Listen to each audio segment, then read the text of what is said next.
ಜಗತ್ತಿನ ಅತ್ಯಂತ ಉದ್ದವಾದ ಮತ್ತು ಪುರಾತನವಾದ ನದಿಗಳಲ್ಲಿ ಈ ನೈಲ್ ನದಿ ಪ್ರಮುಖ ಸ್ಥಾನದಲ್ಲಿರುತ್ತೆ. ಈ ನದಿಯನ್ನ ಈಜಿಪ್ಟ್ ನ ಲೈಫ್ ಲೈನ್ ಎಂದು ಕರೀತಾರೆ. ಯಾಕಂದ್ರೆ ಈ ನದಿಯ ತೀರದಲ್ಲೇ ಮೊಟ್ಟ ಮೊದಲ ಬಾರಿಗೆ ಮನುಷ್ಯ ವ್ಯವಸಾಯವನ್ನ ಶುರು ಮಾಡ್ತಾನೆ. ಇತಿಹಾಸದಲ್ಲಿ ಈ ನದಿಯ ಉಗಮ ಸ್ಥಾನ ಒಂದು ದೊಡ್ಡ ರಹಸ್ಯವಾಗಿತ್ತು. ಈಗಲೂ ಎಕ್ಸಾಕ್ಟ್ ಆಗಿ ಇದರ ಉಗಮ ಸ್ಥಾನ ಯಾರಿಗೂ ಗೊತ್ತಿಲ್ಲ. ಈಜಿಪ್ಟ್ ನ 90% ಜನಸಂಖ್ಯೆ ಕೇವಲ ಈ ನದಿಯ ತೀರದಲ್ಲೇ ವಾಸ ಮಾಡ್ತಿದ್ದಾರೆ. ಈ ನದಿ ಇಲ್ಲದೆ ಈಜಿಪ್ಟ್ ನ ಜನಜೀವನವನ್ನ ಇಮ್ಯಾಜಿನ್ ಮಾಡ್ಕೊಳ್ಳೋಕು ಕೂಡ ಸಾಧ್ಯವಿಲ್ಲ.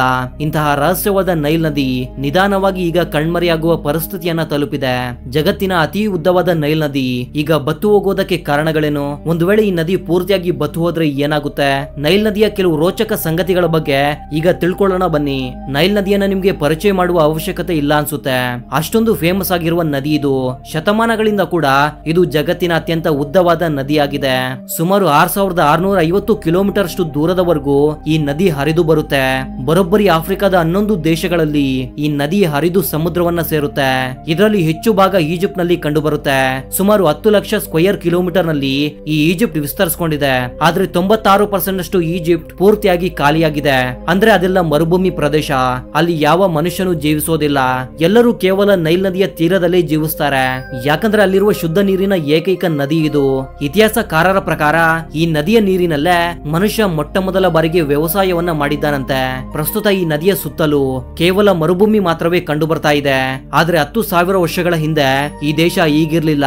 ಬದಲಿಗೆ ಈ ನದಿಯ ಸುತ್ತಲೂ ಹಚ್ಚ ಹಸಿರಿನಿಂದ ಕಂಗೊಳಿಸುವ ಕಾಡುಗಳು ಬೆಳೆದಿದ್ವು. ಈ ಪ್ರದೇಶದಲ್ಲಿ ಅಧಿಕ ಪ್ರಮಾಣದಲ್ಲಿ ಮಳೆ ಕೂಡ ಬರ್ತಾ ಇತ್ತು. ಎಲ್ಲೋ ನದಿ ಕೂಡ ಇಲ್ಲೇ ಹರಿತಾ ಇತ್ತು. ಆದ್ರೆ ಸಮಯದ ಜೊತೆಗೆ ಅದು ಕೂಡ ಬತ್ತು ಹೋಗುತ್ತೆ. ಹಾಗೂ ವಾತಾವರಣದಲ್ಲಿ ತುಂಬಾನೇ ಬದಲಾವಣೆಗಳು ಬರ್ತವೆ.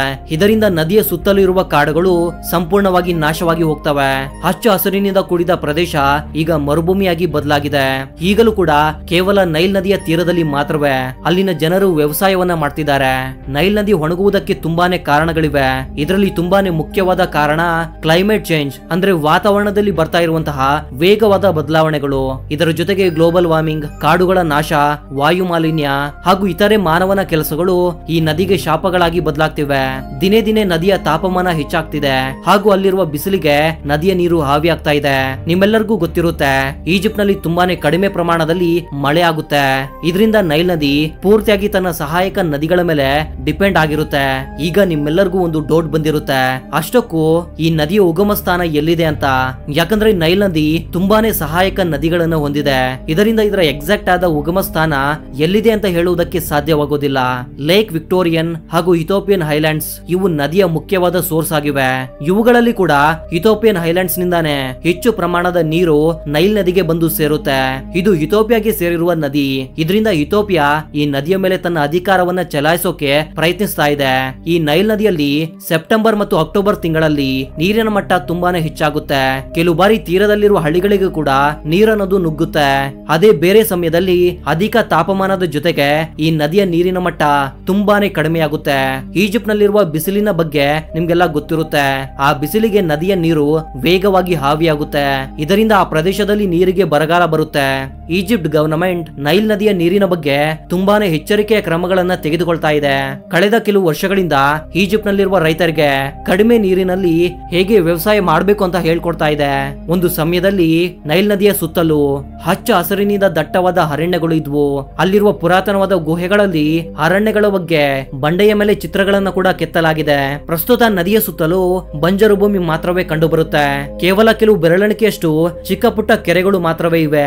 ಅಲ್ಲಿ ಒಂಟೆಗಳು ತಮ್ಮ ದಾಹವನ್ನು ನೀಗಿಸಿಕೊಳ್ಳಲು ಬರ್ತವೆ. ಅಷ್ಟೇ ಅಲ್ಲ, ಆ ಕೆರೆಗಳಲ್ಲಿ ಭಯಂಕರವಾದ ಮೊಸಳೆಗಳು ವಾಸ ಮಾಡ್ತಿವೆ.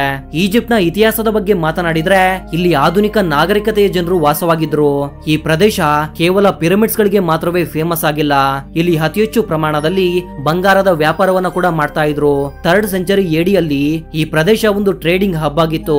ಆದ್ರೆ ಈಗಿನ ಮಾಡರ್ನ್ ಈಜಿಪ್ಷಿಯನ್ಸ್ಗೆ ಇಲ್ಲಿ ತುಂಬಾನೇ ತೊಂದರೆಗಳು ಎದುರಾಗ್ತಿವೆ. ಒಂದು ವೇಳೆ ಅವರು ಆ ಸಮಸ್ಯೆಗಳನ್ನ ಬಗೆಹರಿಸಿಕೊಳ್ಳಿಲ್ಲ ಅಂದ್ರೆ ಈಗಿನ ಈಜಿಪ್ಟ್ ಮುಂದೆ ಕೇವಲ ಚರಿತ್ರೆಯಲ್ಲಿ ಮಾತ್ರವೇ ಉಳ್ಕೊಳ್ಳುತ್ತೆ.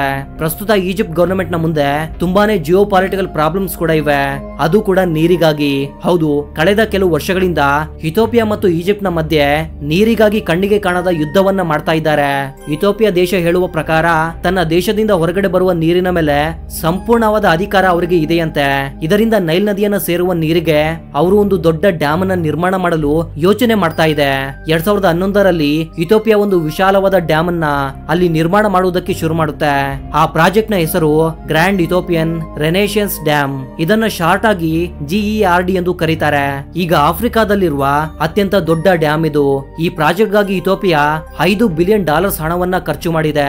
ಇದೇ ವರ್ಷದಲ್ಲಿ ಈ ಡ್ಯಾಮ್ ನ ನಿರ್ಮಾಣದ ಕೆಲಸ ಕೂಡ ಕಂಪ್ಲೀಟ್ ಆಗಿದೆ.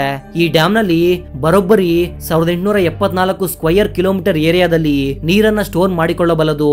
ಸುಮಾರು 74 ಬಿಲಿಯನ್ ಕ್ಯೂಬಿಕ್ ಮೀಟರ್ಸ್ ನೀರನ್ನ ಈ ಡ್ಯಾಮ್ ಸ್ಟೋರ್ ಮಾಡಿಕೊಳ್ಳುವ ಸಾಮರ್ಥ್ಯವನ್ನು ಹೊಂದಿದೆ. ಹಾಗೂ 6000 ಮೆಗಾವ್ಯಾಟ್ ಕರೆಂಟ್ ಅನ್ನ ಕೂಡ ಈ ಡ್ಯಾಮ್ ನಿಂದ ಉತ್ಪಾದಿಸಬಹುದು. ಒಂದು ವೇಳೆ ಇಥಿಯೋಪಿಯನ್ ಗವರ್ನಮೆಂಟ್ ಈ ಡ್ಯಾಮ್ ಅನ್ನ ಬಳಸಿಕೊಂಡು ನೈಲ್ ನದಿಗೆ ನೀರನ್ನ ಬಿಡೋದು ನಿಲ್ಲಿಸ್ಬಿಟ್ರೆ ನೈಲ್ ನದಿಯ ಉಳಿವು ತುಂಬಾನೇ ಕಷ್ಟಕರವಾಗುತ್ತೆ. ಯಾಕಂದ್ರೆ ಲೇಕ್ ವಿಕ್ಟೋರಿಯಾದಿಂದ ಬರುವ ನೀರನ್ನ ಇಥಿಯೋಪಿಯಾ ಸ್ಟೋರ್ ಮಾಡಿಕೊಳ್ಳುತ್ತೆ. ಇದರ ಬಗ್ಗೆ ಇಥಿಯೋಪಿಯನ್ ಗವರ್ನಮೆಂಟ್ ಅನ್ನ ಕೇಳಿದ್ರೆ ಅವರು ಹೀಗೆ ಹೇಳ್ತಿದ್ದಾರೆ, ನಮ್ಗೆ ನದಿಯ ನೀರು ತಡೆಯುವ ಉದ್ದೇಶವಿಲ್ಲ, ಆದ್ರೆ ಈ ಡ್ಯಾಮ್ ನಮ್ಮ ದೇಶಕ್ಕೆ ತುಂಬಾನೇ ಮುಖ್ಯ. ಯಾಕಂದ್ರೆ ಇಥಿಯೋಪಿಯನ್ ದೇಶದ 65% ಅಷ್ಟು ಜನರಿಗೆ ಈಗಲೂ ಕೂಡ ವಿದ್ಯುತ್ ನ ಸೌಲಭ್ಯವಿಲ್ಲ. ಈ ಡ್ಯಾಮ್ ನಿಂದ ಉತ್ಪತ್ತಿಯಾಗುವ ವಿದ್ಯುತ್ ಅನ್ನ ಕೇವಲ ಇಥಿಯೋಪಿಯಾ ದೇಶಕ್ಕೆ ಅಷ್ಟೇ ಅಲ್ಲದೆ ಅಕ್ಕಪಕ್ಕದ ದೇಶಗಳಿಗೆ ಕೂಡ ವಿದ್ಯುತ್ ಅನ್ನ ಎಕ್ಸ್ಪೋರ್ಟ್ ಮಾಡಬಹುದು. ಇದರಿಂದ ಪ್ರತಿ ವರ್ಷ ಹೆಚ್ಚು ಕಡಿಮೆ $1 ಬಿಲಿಯನ್ ರೆವೆನ್ಯೂ ಅನ್ನ ಜನರೇಟ್ ಮಾಡಬಹುದು. ಇದರಿಂದ ಈ ಪ್ರಾಜೆಕ್ಟ್ ಅನ್ನ ನಿಲ್ಲಿಸುವ ಪ್ರಯತ್ನ ನಾವು ಯಾವುದೇ ಕಾರಣಕ್ಕೂ ಮಾಡೋದಿಲ್ಲ ಅಂತ ಇಥಿಯೋಪಿಯನ್ ಗವರ್ನಮೆಂಟ್ ಹೇಳ್ತಾ ಇದೆ. ಪಬ್ಲಿಕ್ ಗೆ ಬಾಂಡ್ಸ್ ಅನ್ನ ಕೊಟ್ಟು ಅವರಿಂದ ಹಣವನ್ನ ಕಲೆಕ್ಟ್ ಮಾಡಿಕೊಂಡು ಈ ಪ್ರಾಜೆಕ್ಟ್ ಅನ್ನ ಶುರು ಮಾಡಿದೆ. ಈ ಪ್ರಾಜೆಕ್ಟ್ ಅನ್ನ ತುಂಬಾ ದೇಶಗಳು ವಿರೋಧಿಸ್ತವೆ. ಇಲ್ಲಿ ಈಜಿಪ್ಟ್ ನ ಪರ ಸೂಡನ್ ದೇಶ ಕೂಡ ಧ್ವನಿ ಎತ್ತುತ್ತೆ. ಯಾಕಂದ್ರೆ ನೈಲ್ ನದಿಯ ಅವಶ್ಯಕತೆ ಕೇವಲ ಈಜಿಪ್ಟ್ ದೇಶಕ್ಕೆ ಮಾತ್ರವೇ ಇಲ್ಲ, ಸೂಡನ್ ದೇಶಕ್ಕೆ ಕೂಡ ಇದೆ.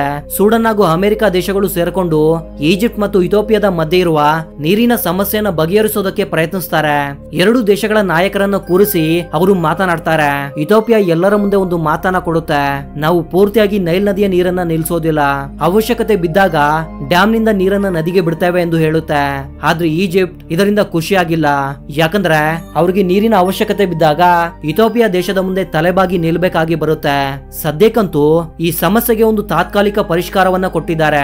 ಫ್ಯೂಚರ್ ನಲ್ಲಿ ನೀರಿಗಾಗಿ ದೇಶಗಳ ಮಧ್ಯೆ ದೊಡ್ಡ ಯುದ್ಧ ನಡೆದ್ರೂ ಕೂಡ ನಾವು ಆಶ್ಚರ್ಯ ಪಡಬೇಕಾಗಿಲ್ಲ. ಈಗಾಗಲೇ ನಮ್ಮ ಬೆಂಗಳೂರಿನಲ್ಲಿ ಕೂಡ ನೀರಿನ ಸಮಸ್ಯೆ ಹೆಚ್ಚಾಗಿದೆ. ಇದ್ರ ಬಗ್ಗೆ ನಿಮ್ಗೆ ಅನ್ಸುತ್ತೆ ಅಂತ ಕಾಮೆಂಟ್ ಮಾಡಿ ತಿಳಿಸಿ. ಜಗತ್ತಿನ ಅತ್ಯಂತ ಉದ್ದವಾದ ನದಿ ಎಂದು ಈ ನೈಲ್ ನದಿಯನ್ನ ಕರೀತಾರೆ ಅಂತ ನಿಮ್ಗೂ ಗೊತ್ತು. ಆದ್ರೆ ಕೆಲವರು ಹೇಳುವ ಪ್ರಕಾರ ಸೌತ್ ಅಮೆರಿಕಾದಲ್ಲಿರುವ ಈ ಅಮೆಜಾನ್ ನದಿ ಜಗತ್ತಿನ ಅತ್ಯಂತ ಉದ್ದವಾದ ನದಿಯಾಗಿದೆ. ಇವೆರಡು ನದಿಗಳ ಉಗಮ ಸ್ಥಾನ ಅನ್ನೋದು ಒಂದು ರಹಸ್ಯ ಅಂತಾನೆ ಹೇಳಬಹುದು. ಜೊತೆಗೆ ಇವೆರಡರಲ್ಲಿ ಅತ್ಯಂತ ಉದ್ದವಾದ ನದಿ ಯಾವುದು ಅಂತ ನಾವು ಪರ್ಫೆಕ್ಟ್ ಆಗಿ ಹೇಳುವುದಕ್ಕೆ ಸಾಧ್ಯವಿಲ್ಲ. ಆದ್ರೆ ಅಮೆಜಾನ್ ನದಿ ಅನ್ನೋದು ಎಷ್ಟೋ ಭಯಂಕರವಾದ ರಾಕ್ಷಸ ಜೀವಿಗಳಿಗೆ ವಾಸಸ್ಥಾನವಾಗಿದೆ. ಹಾಗಂತ ನೈಲ್ ನದಿಯನ್ನು ಕಡಿಮೆ ಏನಿಲ್ಲ. ಈ ನದಿಯಲ್ಲಿ 5 ರಿಂದ 6 ಮೀಟರ್ ಅಷ್ಟು ಉದ್ದವಾದ ಮೊಸಳೆಗಳು ಕಂಡು ಬರ್ತವೆ. ಹಾಗೂ ಈ ನದಿಯಲ್ಲಿ ಕೆಲವು ಭಯಂಕರವಾದ ಪ್ಯಾರಾಸೈಟ್ ಗಳು ಕೂಡ ಜೀವಿಸ್ತಾ ಇವೆ. ಇದರಲ್ಲಿ ಈಜಾಡುವ ಜನರ ದೇಹದಲ್ಲಿ ಈ ಪ್ಯಾರಾಸೈಟ್ ಗಳು ಸೇರ್ಕೊಂಡು ಅವರ ದೇಹವನ್ನ ಇನ್ಫೆಕ್ಟ್ ಮಾಡ್ತಾ ಇವೆ. ಜೊತೆಗೆ ಅಮೆಜಾನ್ ನದಿಯ ಪ್ರವಾಹ ತುಂಬಾನೇ ಹೆಚ್ಚಾಗಿರುತ್ತೆ. ಯಾಕಂದ್ರೆ ಇದೊಂದು ಮಳೆಕಾಡಿನಲ್ಲಿ ಕಂಡು ಬರುವ ಅತಿ ದೊಡ್ಡ ನದಿ. ಆದ್ರೆ ನೈಲ್ ನದಿ ಆಫ್ರಿಕಾದ ಮರುಭೂಮಿಯ ಪ್ರದೇಶದಲ್ಲಿ ಹೆಚ್ಚಾಗಿ ಹರಿಯುತ್ತೆ. ಇದರಿಂದ ಈ ನದಿಯಲ್ಲಿರುವ ನೀರು ಹೆಚ್ಚಾಗಿ ಹಾವಿಯಾಗಿ ಹೋಗುತ್ತೆ. ಅಷ್ಟೇ ಅಲ್ಲ, ಪುರಾತನ ಕಾಲದಿಂದಲೂ ಈ ನದಿಯ ಉಗಮ ಸ್ಥಾನದ ಬಗ್ಗೆ ಅನ್ವೇಷಣೆ ನಡೆಯುತ್ತಲೇ ಇದೆ. ನೈಲ್ ಅನ್ನುವ ಶಬ್ದ ಲ್ಯಾಟಿನ್ ನೈಲಸ್ ಇಂದ ಬಂದಿದೆ. ಈ ನೈಲ್ ನದಿಯ ಡೆಲ್ಟಾ ಅನ್ನೋದು ಮೆಡಿಟೇರಿಯನ್ ಸಮುದ್ರದಲ್ಲಿ ಹೋಗಿ ಸೇರುತ್ತೆ. ಮೊದಲ ಬಾರಿಗೆ ಇದನ್ನ ಜಿಯೋಗ್ರಾಫರ್ ಸ್ಟಾರ್ಬಾ ಅವರು ವಿವರಿಸಿದ್ರು. ಅದರಲ್ಲಿ 7 ಮುಖ್ಯವಾದ ಬ್ರಾಂಚಸ್ ಇದ್ವು. ಆದ್ರೆ ಈಗ ಇದನ್ನ ಡೈವರ್ಟ್ ಮಾಡಲಾಗಿದೆ. ಇದರಿಂದ ಕೇವಲ 2 ಬ್ರಾಂಚಸ್ ಮಾತ್ರವೇ ಉಳ್ಕೊಂಡಿವೆ. ಡೆಲ್ಟಾ ಅನ್ನೋದು ಒಂದು ಜಿಯೋಗ್ರಾಫಿಕ್ ಟರ್ಮ್. ಇದು ಗ್ರೀಕ್ ಶಬ್ದವಾಗಿದೆ. ಇದರ ಅರ್ಥ ಟ್ರಯಾಂಗಲ್ ಶೇಪ್ ಅಂತ. So that was the info my dear thinkers. ಮತ್ತೊಂದು ಇಂಟ್ರೆಸ್ಟಿಂಗ್ ಆದ ವಿಡಿಯೋ ಜೊತೆ ಮತ್ತೆ ಸಿಗ್ತೀನಿ. ಅಲ್ಲಿವರೆಗೂ ಜೈ ಹಿಂದ್, ಜೈ ಕರ್ನಾಟಕ.